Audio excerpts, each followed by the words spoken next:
Salut, c'est Marc-Alex. J'envoie un email par jour pour réussir à vivre de la musique à mes abonnés privés. Si ça t'intéresse, tu peux t'inscrire, le lien est dans la description. Les podcasts sont en lien avec les emails envoyés la semaine passée. Bonne écoute.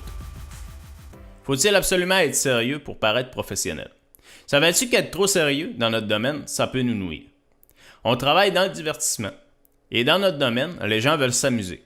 Ils veulent s'échapper de leur boulot et penser à autre chose. La plupart voient des gens sérieux toute la semaine. Mets-toi à leur place. Prenons l'exemple de M. Tilapia. Attention, ceci est un nom fictif. En réalité, personne ne s'appelle Tilapia. Enfin, j'espère. Donc, M. Tilapia se lève à 7 heures de chaque matin. Il va travailler dans un bureau avec des gens sérieux jusqu'à 5 heures le soir. Il est dans le club social et doit organiser le party de Noël. Il loue la salle et le repas avec des gens sérieux encore. Et maintenant, il cherche son DJ. Naturellement, son choix va se porter sur quelqu'un de professionnel. Mais il préparera quelqu'un de dynamique et de le fun pour mettre l'ambiance à sa soirée. À nous de mettre le feu à ce party de truite. Ça, c'était assez drôle à dire. Donc, hors du travail, si nos clients peuvent être décontractés, ils ne seront que très contents. Notre objectif, c'est qu'ils y arrivent. Alors, comment on fait pour ne pas être trop sérieux? Tout simplement en restant soi-même. En acceptant qu'on n'est pas parfait et qu'on fait, nous aussi, des erreurs. Mes emails ne sont pas parfaits, mes podcasts non plus, et ne pourront pas aider tout le monde.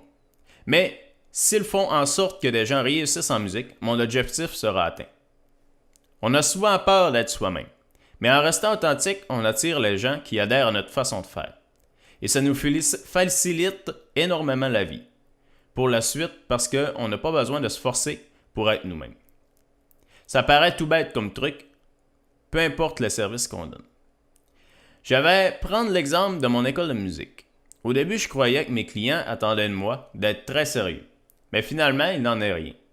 En restant moi-même et en assumant ma folie intérieure, je me suis rapproché de mes clients. Oui, je sais que ça fait 3 jours que je défais mes anciennes croyances. Mais j'aurais vraiment aimé ça, avoir ces conseils-là quand j'ai commencé. Le domaine de la musique est souvent vu comme un baume pour l'âme et pour les mots de tous les jours. Mots comme des mots de tête. Les gens veulent s'échapper de leur routine. Et ça passe aussi par notre façon d'interagir avec eux. Même lorsque notre client veut apprendre un instrument de musique, par exemple, il veut le faire dans le plaisir et la bonne humeur. Il ne veut pas se sentir à l'école, même s'il y est. Lorsque j'ai commencé à être moi-même, certaines personnes se sont associées à moi. Ça nous a rapprochés. Mon école est devenue comme une grande famille. Certains ont même commencé à vouloir m'aider dans mes projets. Je ne vais sûrement pas t'apprendre quelque chose de nouveau en te disant que tout le monde fait des erreurs. Vouloir être parfait est un énorme frein pour pouvoir lancer notre activité. Ça a été mon cas et ça l'est toujours. J'ai ce défaut d'être perfectionniste. Perfectionniste, c'est une qualité, mais ça peut être un défaut aussi lorsque ça nous bloque dans notre cheminement. Au début, ça passait par le sérieux, puis c'était une erreur.